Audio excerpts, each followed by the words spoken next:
Greetings again everyone, Andy Dukes here and the warmest of welcomes to Ride and Talk, the BMW Motorrad podcast.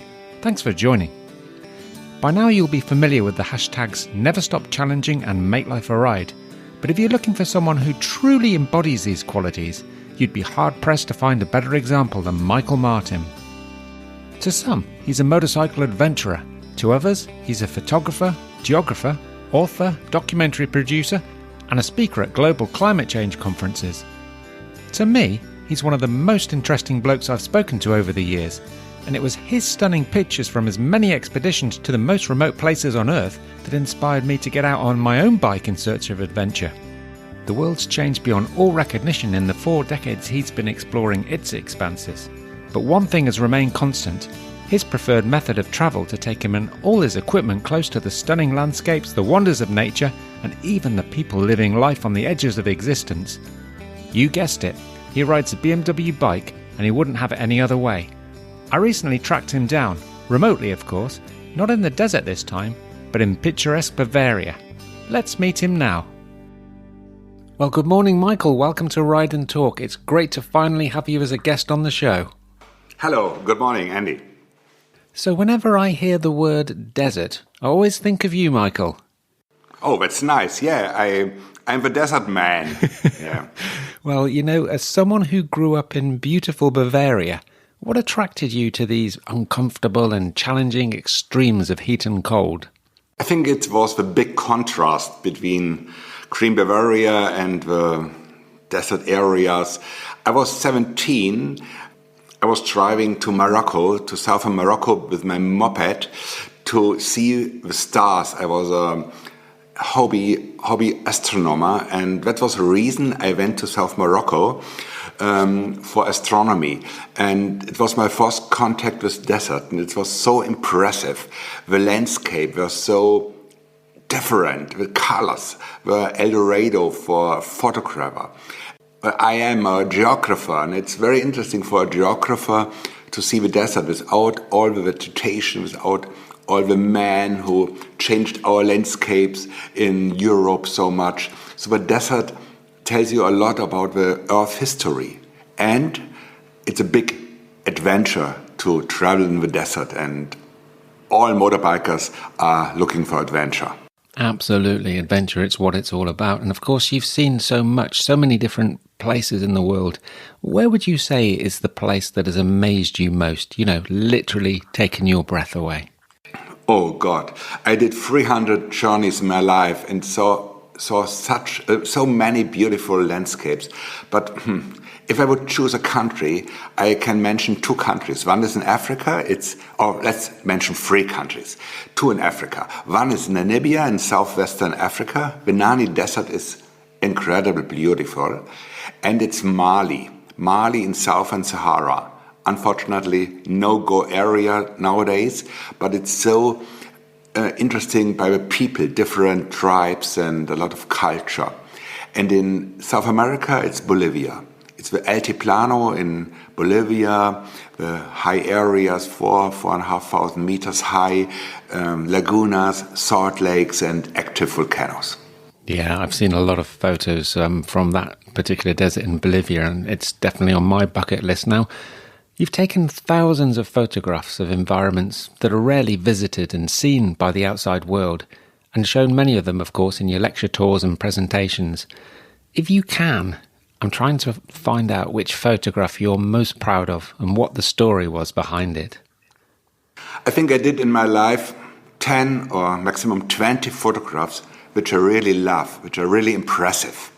I remember a portrait of a young boy in Mali I met 1985, and he asked me to follow him for a piscine, he told me, a swimming pool somewhere in the desert, and I couldn't believe him. I followed him for 1 hour through the mountains, and then we saw really a natural basin, a natural swimming pool, and he was standing in the water. I had only a little camera with me, but the light was perfect, the boy was perfect, in perfect shape, and it's one of my most impressive photos. Or I remember a girl in Egypt with a bird in her hand. It's such a peaceful photo. So there are some special situations light, landscape, people I will remember all my life, and that's the most impressive photos. They will last, hopefully, longer than me. I'm sure they will, and I didn't think you'd be able to answer that, but thanks for digging those out of your memories. Now, you strike me as a very determined person, and I love the fact that you chose a motorcycle to explore some of the most inhospitable environments on the planet. It would have been much easier on 4 wheels rather than 2, wouldn't it, with all the gear you need to carry? But I guess that would get in the way of the adventure, wouldn't it? Honestly, you are absolutely right. Because I have so much luggage, all the camera equipment, I have so many distances, you need so much water, so you need so much petrol. So there's not really a good reason driving a motorbike in the desert. But on the other hand, it's a great feeling. It's to feel the wind, to feel the changing of temperatures, to smell different, how landscape is smelling, yeah, and you are more closer to the people. If you come with a motorbike in a village somewhere in Mali or somewhere in Bolivia or in Afghanistan, people gather and ask you and help you, support you. That's completely different if you come in by a 4x4 car, there is not so much contact. And so the motorbike was a cultural bridge. It helped me to get in touch with people. That I love most, riding motorbikes in other countries, but you are absolutely right. It's very exhausting, and it's not a good idea for a professional photographer to do this. I don't know any other photographer who rides on a motorbike professionally because it's so exhausting. Yep, well, you've never taken the easy route in life, but you must be one of BMW Motorrad's longest-serving partners. How did you first persuade them to lend you a bike all those years ago? I think back in the early 90s, was it? Yes, it started in 1991, and the Sahara was locked down because of a war, and I was thinking about a new mode of travel because I knew that East Africa and Southern Africa is not so adventurous as the Sahara. So I was thinking about a motorbike, but I had no experience. After driving license, I never drove 1 kilometer on a motorbike, and I had no motorbike. And so I wrote a letter, a nice letter to Mr. Geisenhofer, one of the members of a great team of BMW Motorrad in Munich, and he read my letter, and I don't know why. He answered me and offered me free R100 GS for 3 months. And so we got the free bikes and started our first motorbike adventure in 1991. And now, after nearly 30 years, the cooperation is still alive. That's amazing. I mean, it must have been a risk on their side to let some crazy guy from Bavaria go literally where no Westerner had gone before on 2 wheels. Yeah, he trusted me. Yeah, he trusted me, but I couldn't trust myself because we had no experience. And it was really a big challenge to get the free bikes out of the garage and to get them to the airport in Munich because we had no experience. And so I learned driving a motorbike in Africa. That's not a bad idea because there's not so much traffic and you learn the right things. Yeah, I don't drive motorbike in Europe. I don't drive any kilometer in Germany. I only drive overseas, and the challenges are different there. There's no danger of accidents. It's the danger of the challenges of sand, of ice, of snow, of loneliness. It's different. So I'm an overseas biker. I am a desert biker. Yeah, I've seen old pictures of you in hot, arid regions and also, like you say, in freezing ice deserts, always on what looked, to me at least, completely overloaded motorcycles. So how much did you trust in the build quality of those GS bikes when you must have been seriously pushing those maximum weight limits? I trust a lot, yeah, that's right. And I'm not so well organized with packing, that's true. And I have so much camera equipment. I have 7 or 8 lenses. I have 2 cameras. I have 2 video cameras. I have 2 tripods. That's all overloads the bike, and I have to carry a lot of petrol, a lot of water. And sometimes I had my girlfriend, my former girlfriend, or my wife, Ali, is driving with me on a motorbike, and so we are really overloaded. But over the years, I learned to handle a 500 kilogram bike in the sand. You need speed. If you go too slow, you lose. Just saying those two words together, 500 kilograms and motorcycle, makes me laugh. And of course, you've had, I think, 100 GS, 1100, 1150, 1200 GS, Adventure. Did you modify them much for your travels? In the first years, I didn't modify anything, but the problem was the tank was so small.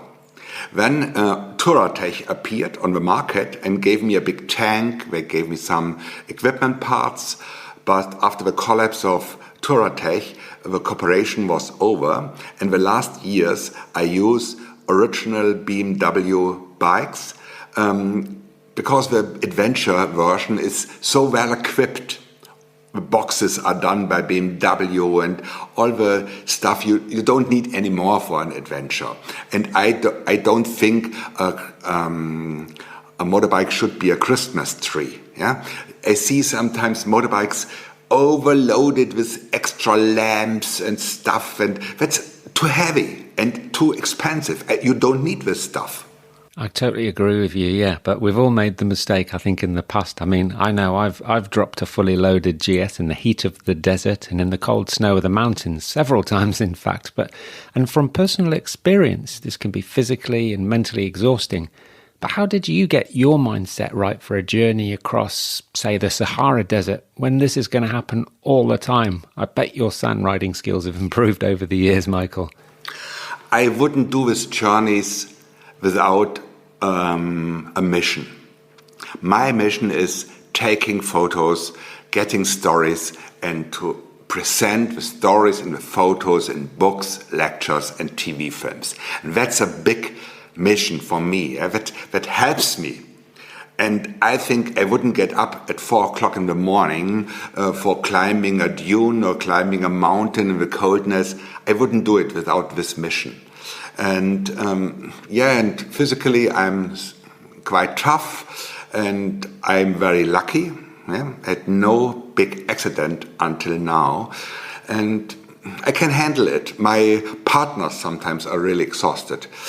On an adventurous day, you always have periods which are not so exhausting, where you can ride the bike for an hour without problems, and you can support yourself by heating clothes, by good equipment, and after a bad situation, a good situation follows in normal ways.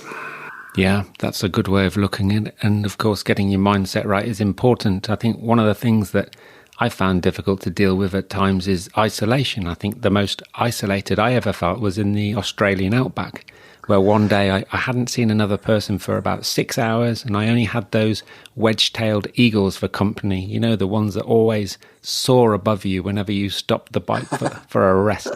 Where would you say is the place where you felt most isolated from your fellow humans?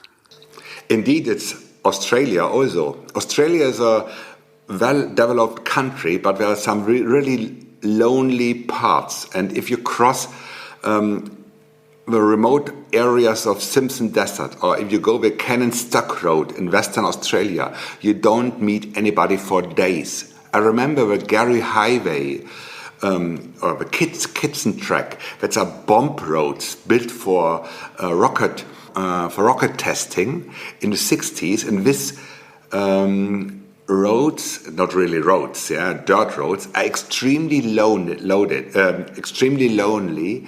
And if you ride these roads, you feel really free. But it's true, you are alone. And I would never ride these roads without a satellite telephone, because there's no GSM coverage. Yeah.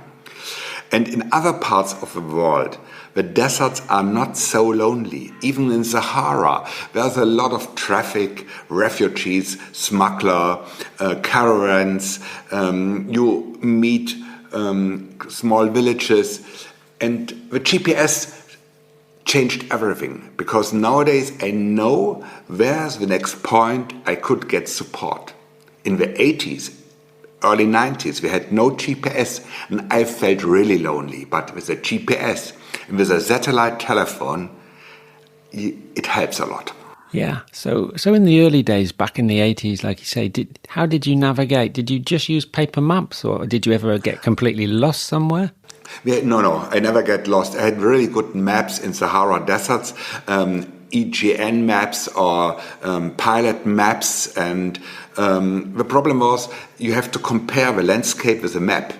And I had a lot of discussions with my friends. Is the mountain in the distance really the mountains I see on the map? You never know you're really in reality, yeah? And nowadays you have your GPS position and you know where you are and you know which direction you have to go, and that helps so much. But the other thing is the security. The security in the 80s and 90s was much better. Now we have a lot of support by satellite telephone, by GPS, but there's a really security problem in a lot of countries. For example, Sahara is absolutely no-go area. And you have other challenges today. And so you have to check the internet for the security situation somewhere in the Himalayas or somewhere in Central Asia or in Africa. Yeah, understand safety is always a big issue.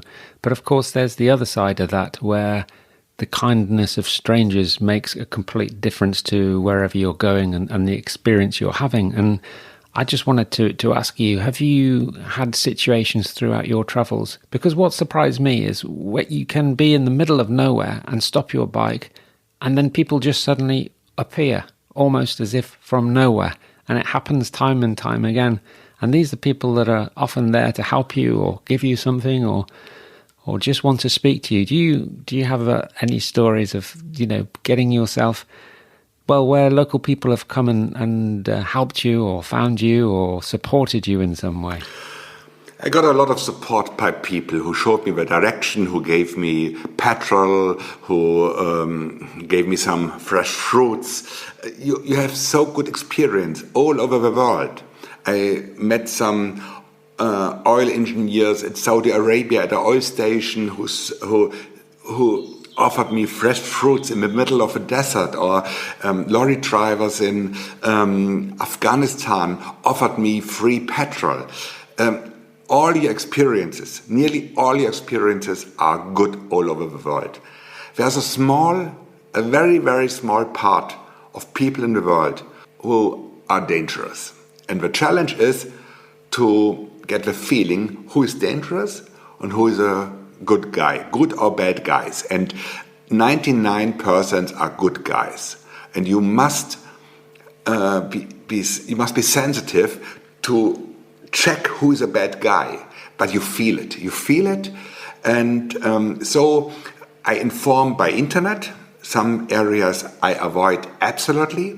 And there are some areas which are safe, but also in the safe area you can meet bad guys. And I try to keep away from these guys, yeah. And so over the years you get a feeling for it. And in the 40 years of traveling now, 300 travels, I had only 4 or 5 bad situations with rebels, with drunken soldiers, really dangerous situations, or truck smugglers in Iran. I was hit by. I was in a battle between truck smugglers and Iran police. That was not really funny, but it's really, really, really rare, such situations. And since I'm traveling in Arctic and Antarctic, it's safe anyway, because Arctic is 100% safe. Yeah, that's good to know. And of course, like you say, experience teaches you when to avoid a particular situation. But of course, there are certain things you can't avoid, like the extremes of heat and cold. You mentioned the Arctic then. What would you say are the coldest conditions and also the hottest conditions you've ever ridden in? The answer is 50 to 50. 50 minus Celsius, 50 plus Celsius. Minus 50 Celsius I had in Mongolia, in winter Mongolia in January, in Ulaanbaatar. It was 49 minus, and I was traveling on a bike through Gobi Desert. And the other minus 50 was in Dempster Highway in northern Canada. I was starting in Dawson City, heading the Arctic Ocean, and this Dempster Highway is 700 kilometers, and if you drive there in February, it's a big challenge. Not only the cold, it's also the icy road you must handle. And plus 50 I had in Sahara, in Mauritania, and in Djibouti.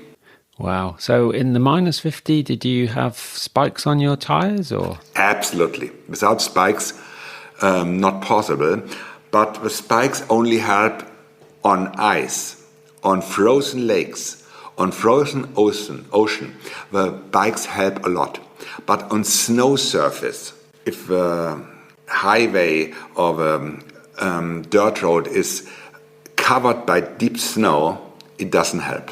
Because you get no grip, and that's the big challenge, to drive in pressed snow where the spikes can't hit the ice. And I had these conditions also in Mongolia, but fortunately in Mongolia the snow was it was a powder out of powder, and my tires went through the snow down to the earth and got a grip on earth. I didn't need spikes. But on snow-covered roads with pressed snow, it's really bad. You can't go maximum 40, 50 kilometers an hour. And if you push your bike too much, the rear tire drifts away. Yeah, I can only imagine, really. And keeping yourself warm, what kind of, are you wearing heated clothing all over your body or? Yeah, I got heated clothing by Turatech, under trouser and a jacket. That helps a lot. I got heated handkerchiefs, and I got heated pieces for shoes and good clothes, really not only motorbike clothes. Over the motorbike clothes I got a down jacket, another down jacket, a down trouser. And the most important thing, go slow. If you go faster than 40 or 50 kilometers an hour, the chill factor is too much. You can't handle it anymore, also with heated clothes. Right, okay. But what about the bikes also? What effect do these really cold and really hot temperatures have on them? The bikes handle the coldness very good, and the heat as well. The only problem in the cold is the battery. The batteries of motorbikes are too small, much too small for the cold. And so you need a jump start cable to handle it. If you don't have a jump start cable, sometimes I try to push the bike, but that doesn't work. When you use another car with a rope, that's really dangerous to draw the bike through the snow. And to try to get started like this, it's nearly impossible and dangerous. I can't recommend it. And if all these things are not working, the lorry drivers in Himalaya or the lorry drivers in Mongolia, they heat your bike or their own cars by fire. And then they cover the bike with a big blanket and make fire, and so they get a small atmosphere, and that heats the bike, and after an hour it starts. Yeah? Sometimes I interrupted the night 5-6 times, get up every hour and start the bike again, so it doesn't get really cold. And it was more convenient to get up 5 times in the night than losing an hour or 2 hours in the morning because the bike doesn't start. What about heat?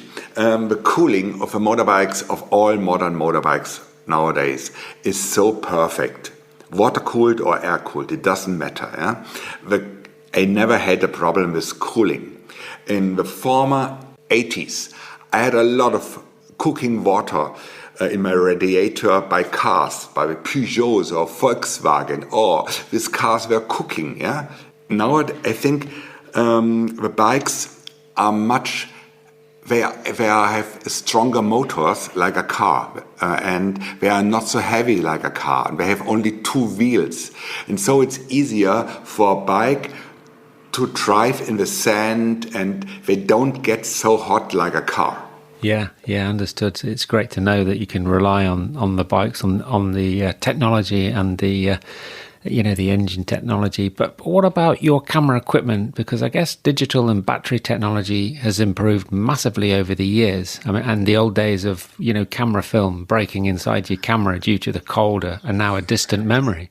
Yes, in the former years, I lost a lot of films by heat, by X-ray, and by cold, because the dry coldness breaks your film. At the Altiplano, for example. And nowadays, it's easy. It's really easy because the professional cameras, handle the cold easily. I shoot 50-degree minus and I have no problem. Even the batteries have no problem. Professional cameras have big batteries, and big batteries can handle the cold. So if you use a consumer camera, you will get problems under -20. So it's a good idea to keep a second battery in your pocket. And but the biggest challenge of cold is the warmness of tents, huts, and cars. Never put a camera from a cold to the warm. When you get a lot of humidity on the lens, between the lenses and on the sensor. And you don't lose this water between the lenses anymore, and you have to get a service. Which you can't do in the middle of nowhere. No. So, condensation is... condensation is a big challenge, yeah. And but all in all, I don't care much about the bike, and I don't care much about the camera, because I have a perfect bike, I have a perfect camera, and the electronic is so reliable nowadays, yeah?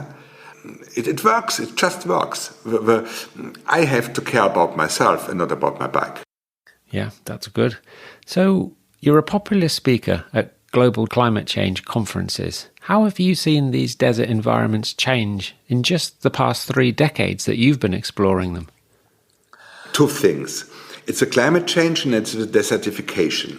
The climate change doesn't make deserts more dry. That's nonsense, because warmer air gets more humidity. But the rain seasons, you can't rely on the rain seasons anymore. They are shorter, they are later, they are earlier, and they destroy a lot. So the climate change doesn't make the deserts drier, but it's different. It's different. And the nomads depend on the rain, but they can't depend anymore of the time and yes. And the other big challenge in deserts is called desertification. The deserts are growing worldwide, not because of the climate change. They grow because of the people, about their goats, about their cows and sheep. There are so many people. The population in Mali, in Niger, Mauritania doubles every 30 years. And the number of animals also gets bigger and bigger. And these animals destroy everything. And so the desert is growing at the edge of a desert. At Southern Sahara, Northern Sahara, the desert is growing and growing. And this desertification is a big challenge in all desert areas, not in the desert itself, at the edge of a desert. Yeah, understood. Do you also feel that deserts should be better protected against things like weapons testing, oil exploration, for example? Yeah, it's a pity. Deserts have no lawyer, have nobody who cares about this. Greenpeace cares about the rainforest, or also the whales or the oceans have a lot of support, fortunately, by organizations. And nobody cares about desert, because deserts are the place where we get our oil, where we test atom bombs, nuclear bombs.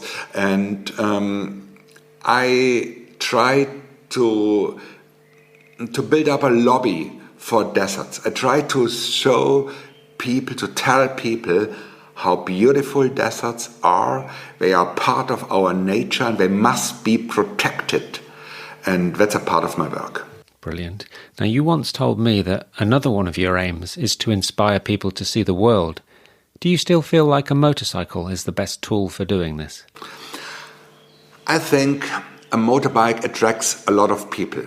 In the countries itself, so I get in touch with people more easy. And the motorbike attracts also a lot of auditorium in Europe. And if the people are in the city hall and listen my lectures, I don't talk only about motorbikes, that's boring. I talk about geography, about ecology. I try to transport content in my lectures, in my books, in my films, yeah. And the motorbike is a medium, is the way to do it. That's all. Yeah, understand that. Have your travels changed the way you see your home country and Europe in general? Oh yeah, I love it so much, my home country. Come to Bavaria and you believe me, it's so beautiful to be at home. I'm living in the most beautiful part of Germany, in Oberbayern, yeah? And it's after our interview I will go out and at the lakes and have a swim and walking along the shore. It's so beautiful. But it's not only the nature. I appreciate also the safety in our countries. I appreciate the liberty of press, the justice, how we treat men and women on the same level, yeah. And we all are really lucky to be born in America or in Europe. If you are born in Mali, Niger, Venezuela, the life is much more challenging. Yeah, we're very fortunate, that's for sure. Now, the last time we spoke, probably about 6 years ago, you were working on your last book, Extreme Earth, which is probably the heaviest book that I own. Tell us about your latest book that you're working on. I'm still working. It's not yet published. It will be published 2021. And it's called Terra. And after all the years in deserts, after the year in Arctic and Antarctic, I try to do a portrait of our planet to show how special, how beautiful, how unique our planet Earth is. And I'm also traveling now in rainforests, in Amazonas basin. I'm traveling in the Andes, in the Himalayas, in the steppes of Mongolia. I'm traveling in the savannas of East Africa. I do around 30 journeys. Half of the journeys are done by motorbike. And I was ready by 80%. I was nearly ready when the lockdown came in March. I was in Siberia, middle of March, and when all in the countries the lockdown was starting, I was very lucky to get home the last day, which was possible in Russia. And since this time, I'm at home. I'm stuck at home. I can go to the mountains, do a lot of mountaineering. I'm writing a lot for my book. We do the artwork for the book. We do the cutting of the films. But now I get really impatient and I want to get out of Europe and I want to travel again. And I hope in the late summer I can start again. Yep, totally get that. Itchy feet, I know it well. Final question, Michael. Is there a place in the world that you still yearn to visit? You know, a dot on the map that you haven't explored yet? A challenge you still have to complete? That gets really difficult. Before I started Terra, there were a lot of places. But now I visited all these places, really special places. And perhaps in the next project, in some years, I will start in Ellesmere Island, a very special island in northeast Canada, the northernmost big island on Earth, very, very lonely, but it's really hard to get there. And so the destinations get more strange and more strange. I want to see untouched, lonely countries. And nowadays, we go to the countries I was in the 80s. These countries changed a lot, and I'm no more interested in. And so I think the Earth is big enough, interesting enough, I can travel until 95. You'll be a lucky man if you do. It's been a pleasure. It's been a pleasure as always talking to you. So thanks for being our guest on Ride and Talk today. I hope we see each other again soon. Perhaps in 2021 at BMW Motorrad Days. Yes, I hope so. I will be there. Take care now, Michael. Bye-bye. Thank you. Bye-bye, Andy. Nice Sunday. Bye-bye. Thanks, Michael. Keep working on those projects as the messages are now more important than ever. And keep riding too, but be careful on that ice. I'm afraid to say it's getting thinner all the time. Well, that's it from myself and from Michael. I hope you enjoyed listening to his stories. We've got lots more where that came from, of course, so keep checking in with us on Ride and Talk for new motorcycle content, or go back through our archives and catch up on any you've missed. They're all there for you to stream and download for free. Anyway, stay safe and stay healthy out there, and see you soon, I hope. Bye for now.